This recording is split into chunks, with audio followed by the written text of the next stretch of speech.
This is Doug Hammett with Christian-parenting.org.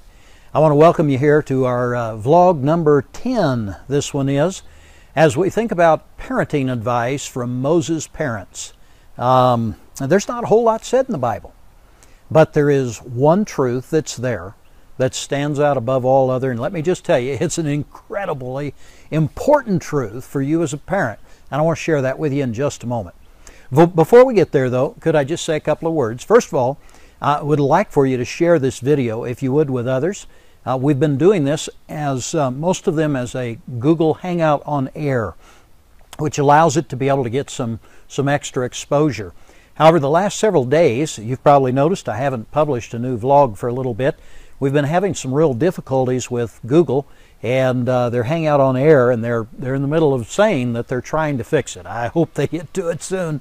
But in the midst of that, I decided, well, it was time. We really need to just cut a video here and get it uploaded another way and get it on out. But I need your help, if you would, to spread the word, let others know, Christian parents who are interested. Now, this isn't for everybody. It isn't for every parent. It's only for parents who are Christians, number one, and number two, seriously committed about raising godly children. And that's what this advice is all about. I've got some other information that I'd like to be able to give you on my website, Christian-parenting.org. And if you run over there, if you would, after this is over now, okay, run on over there. You can sign up and get that information for free as well. And then it'll also tell you about how you can get more information and more training, more help along the way. And always welcome questions, and if I can, I'll get to them. And certainly for those that are involved in the ParentCast program, they get those questions answered as quickly as possible. For those of you that are viewing the free webcasts here, would be glad to answer yours. Drop one to me, drop a question or two to me, and would be glad to talk with you about whatever your issue might be that you'd like some input in along the way. Now, let's get on back to our subject for the moment, and that is parenting advice from Moses' parents. Now, Moses, as you know, raising a Moses, we talked about that the other day. Moses lived in a day when things were really against him, against his parents especially, to even have children, let alone try to raise them. 1 out of 2 kids are going to be killed because the Pharaoh's already ordered that boys will be destroyed. He doesn't want them alive. He's thrown extra weight upon the parents because the father is a slave, has to work extra hard in order to produce all that the Pharaoh wants, all that the king wants in Egypt. Things are not looking good. And most of the children of Israel at this time who are in slavery have already given themselves over to idolatry according to Scripture. And so they're not very happy about Christian parents, about, as we would call them, Jewish parents in those days. Parents who are concerned about raising godly kids and doing it God's way, they're not very happy about that at all. They don't want trouble. They've already got all the trouble they want from Pharaoh, and they want to see all of this come to a screeching halt. And so up step Amram and Jochobed, the father and the mother, the husband and the wife, if you will, who come from the tribe of Levi, both of them, and they marry. And they determine that they're going to have children. Now that in itself is really quite a step for them to go ahead and try to have children in the midst of all of this persecution. Then when they have those children, they decide that they're going to keep their baby boy, Moses, hidden, and they hide him for 3 months' time. Now at the end of 3 months, it's all that they can do. They've tried feeding this little boy, and now he's starting to get too big and starting to bellow a little too much. He's going to get found out. And so they have to do something. And so what they do is Jochobed, his mother, goes and takes some bulrushes, kind of like a papyrus, and she weaves a basket out of that, and then she puts pitch and tar, if you will, over it in order to make it a waterproof basket. She puts the boy in the basket and puts him in the Nile River.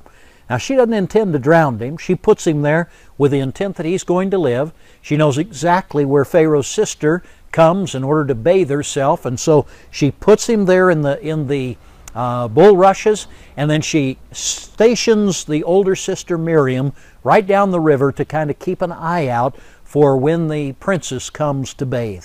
And you know the rest of the story. As she comes, she sees the baby. She decides she wants to keep the baby. The sister, Miriam, comes along, says, would you like me to get a mother, a nurse to take care of this baby? And she goes and gets her own mother. And the mother gets to raise Moses then, and until it's time for him to go back to the palace. Now, all of this is done according to the book of Hebrews. And here's where our lesson comes from. In the book of Hebrews, chapter 11, and verse number 23. It says, by faith, Moses was hid 3 months of his parents, when they saw that he was a goodly child, and they were not afraid of the king's commandment. They hid him by faith. Now, it wasn't just Jochobed, but it was also Amram. It was both the father and the mother that did this. It was an intentional kind of a thing. Now, what is faith? Stop and think for a moment. Faith is very simply finding out what God says and doing it, in spite of the consequences, in spite of the danger involved, in spite of all else. Now, to have a baby boy in those days was certainly dangerous. That baby was under a sentence of death. To be able then to take that baby and to put him out into the river after you've hidden him for a while, of course that puts you in danger, but then put him in the river in a basket and with the intention of asking God to have favor on this child and keep it alive, that, my friend, took faith. Now, where did they get all of this faith? Where does all of this come from, and what does it really teach us as parents? Well, real simply, it's this problem. It is that in the midst of our world in which we live today, you look around, the difficulties that are here, and the way things are happening today in many of the countries around the world, certainly in the country that I'm from, the United States of America, we look around and we realize that oppression is taking place more and more, and we really wonder, we really are concerned about the future and what it's going to hold for our children and whether we'll even be able to raise them in a godly way. Well, certainly, that's what Moses' parents were up against. They had all of that against them, and yet they also had the Word of God. As they went back, they looked at what Abraham had been told by God. God had said that the children of Israel would go away into 400 years of captivity, and then they would be brought out again. These parents were able to count. They were able to figure out that these kids, that this child was going to be born at an opportune time, and they believed that he was a goodly child. They thought that he was the right child, and maybe the right child, to be able to deliver the children of Israel. And indeed, he turned out to be exactly that. But they needed God to intervene. They needed to walk by faith, and it was, now watch this, faith is not knowing the end. Faith is not knowing every step along the way. Faith is taking one step after another step after another step. Now, if you've just had a child or getting ready to have a child, let me just tell you, you're going to find out what walking by faith is really all about if you're going to try to raise godly kids. You're going to find that it's one step after another step after another step, crossing bridges that you didn't plan for, crossing bridges that you didn't expect and you didn't even have the answers for, but along the way you're going to find God equipping you if you will stop and spend time alone with God. Let me encourage you that you can raise godly kids in this day and age. You can raise godly kids in a wicked generation, even like we've got today. It can be done. But it's going to take you as parents, one step at a time together, walking with God on your knees, trusting God for each step, trusting God for each decision along the way, and asking God for help. And let me just tell you, God will direct you. He will help you through this time, and He'll help you come out on the other end victorious, raising a Moses, if you will, one that will fulfill the very purpose of God for his life. Now, let me encourage you, if you've got a question, drop me an email. Would love to hear from you.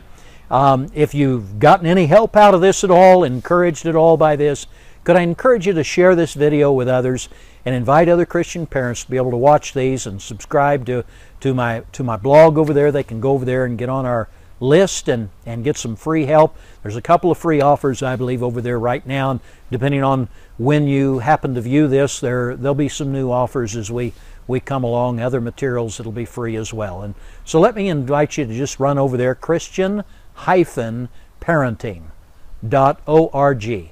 That's the website. Get on over there, get signed up, and get that material while it's available. Thanks so much. This is Doug Hammett signing off.